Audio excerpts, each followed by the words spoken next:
Nós ouviremos agora a doutora Cláudia Feitosa. Ela é pós-doutora em Neurociências Integradas pela Universidade Santana.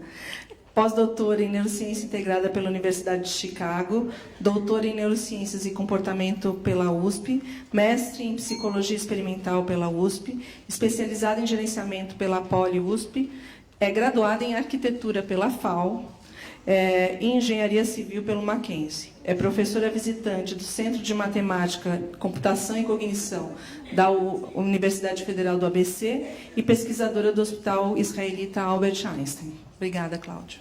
Obrigada. Eu acho que eu vou falar para vocês muito mais sobre o bebê do que sobre a criança em si, mas eu vou falar bastante de neurociência. E quando a gente fala de neurociência, a gente sempre fala de evolução. E eu vou fazer uma apresentação estilo à la Marilena Chauí pela primeira vez. A pobreza, seja literal ou metafórica, ela afeta o desenvolvimento cerebral. Ou seja a subnutrição ou a subestimulação, ambas podem ser extremamente prejudiciais para o futuro de nossas crianças. Mas antes de falarmos sobre essas especificidades, precisamos voltar alguns milhões de anos e entender um pouquinho de evolução. Somos o único animal ereto do planeta. Deixando de ser quadrúpedes, não mais precisávamos das mãos para correr, e assim elas ficaram liberadas para outros afazeres, como criar e utilizar ferramentas sofisticadas.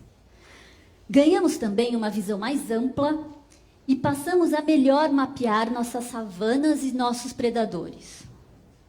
Esses ganhos geraram um cérebro maior e mais capacitado e pensar estratégias de melhor forma para a sobrevivência. Mas algumas desvantagens nos acompanharam. Carregar um cérebro pesado trouxe dor nas costas e rigidez no pescoço, e as mulheres, como sempre, pagaram mais caro essa conta. Como foi isso? O caminhar ereto reduziu a largura do quadril, assim como do canal do parto, e o ato de parir passou a ser um medo constante na vida das mulheres, sem mencionar que os bebês começaram a ter cérebros cada vez maiores. Essas condições favoreceram a seleção natural de mulheres que davam à luz bebês prematuros, garantindo a sobrevivência de ambos, do bebê e da própria mãe. Vale ressaltar que o que significa termo hoje era prematuro para nossos ancestrais. De fato, nossos bebês são muito prematuros quando comparados a outros mamíferos. Em contrapartida, a dependência gerada pela prematuridade é justamente o que molda nossa extraordinária habilidade social. Enquanto um gato sai em busca de alimentos após poucas semanas de vida, um bebê requer sustento e proteção por anos a fio. Mas é justamente por isso que pode ser melhor educado e preparado para a convivência em sociedade. Portanto, somos todos prematuros. Precisamos de muito mais cuidados do que qualquer outro animal no planeta. E quanto mais cuidado, mais preparados podemos estar para enfrentar essa jornada. E por cuidado, podemos entender desde o cuidado com a alimentação, passando pelo cuidado da escuta ativa e do olhar atencioso, até o cuidado com a declaração de amor. Mas mesmo sendo nós todos metaforicamente prematuros, hoje, todos os bebês que nascem com menos de 37 semanas ou 259 dias de gestação são classificados oficialmente como prematuros e apresentam taxas mais elevadas de paralisia cerebral, deficiências sensoriais, dificuldades de aprendizagem e doenças respiratórias, em comparação com crianças nascidas a termo.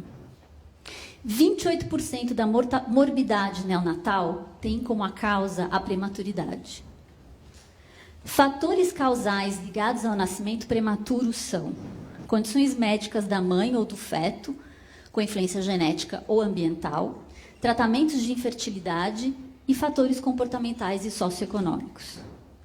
Vale ressaltar que em países desenvolvidos, o grande aumento da prematuridade nos últimos 20 anos está em grande parte relacionado aos tratamentos de infertilidade. O primeiro passo para o desenvolvimento cerebral normal é lutar contra a prematuridade. E depois, o que precisamos? Depois precisamos lutar de todas as formas contra a subnutrição. Eu quero fazer um parênteses.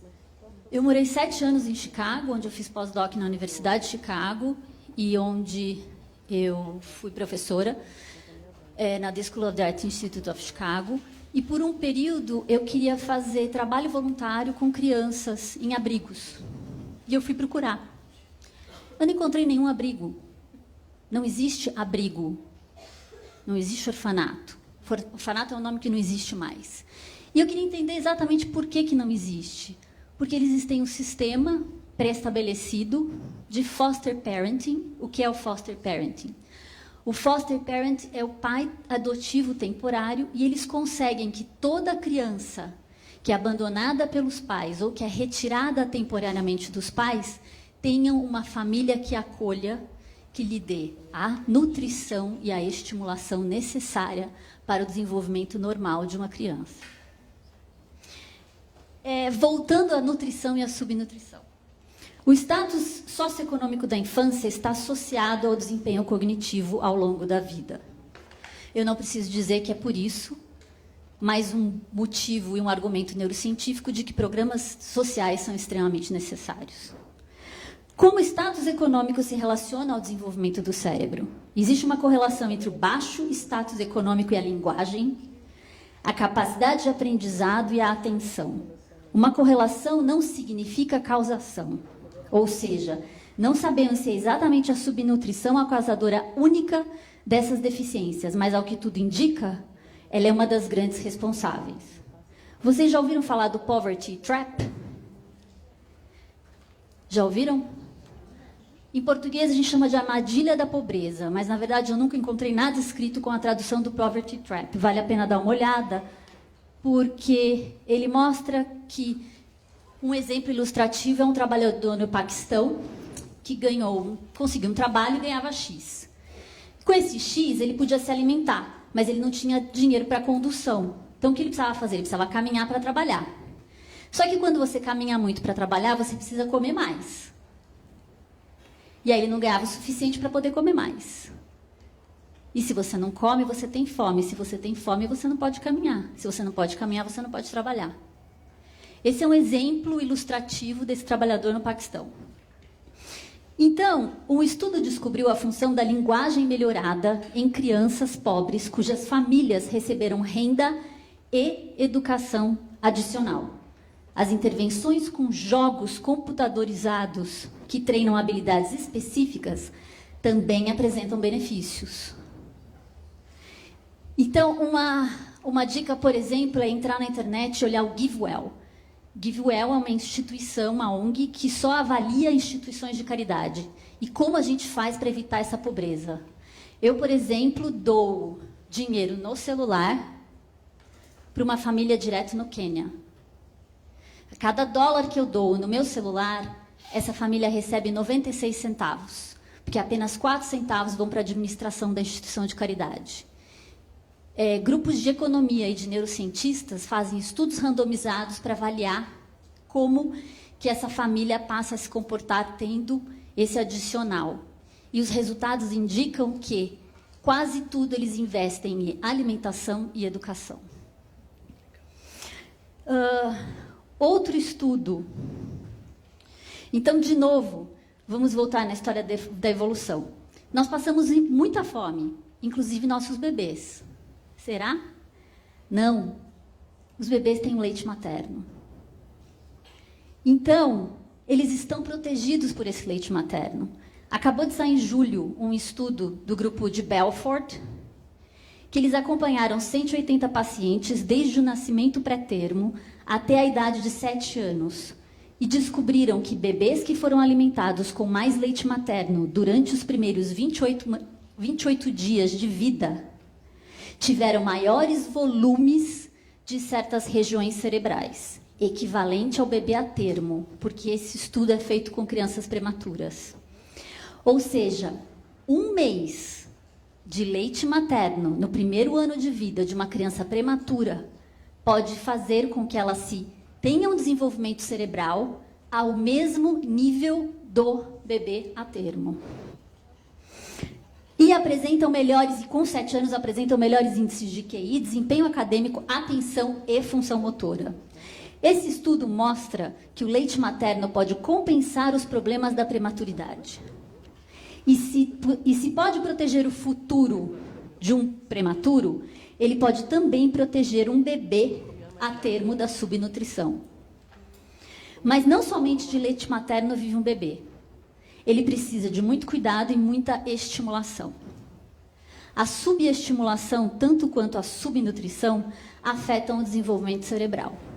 Por exemplo, um dos Nobel de Medicina sobre estimulação visual mostrava que gatos estimulados com linhas horizontais nos primeiros dias de vida, depois de um tempo, por não serem estimulados a linhas verticais, não seriam capazes de perceber as linhas verticais. As crianças, os nossos bebês, funcionam da mesma forma. Eles precisam ser estimulados para que possam responder às diversidades. Aliás, eu falei tudo isso, mas essa é a minha especialidade, percepção visual. Para fechar, a única coisa que eu queria dizer é que quanto antes você ajuda uma criança, melhor. E quanto mais a gente entende quais os problemas elas chegaram para chegar na sua sala de aula com determinado comportamento não normal, fica mais fácil de entender e de como intervir. Obrigada. Obrigada.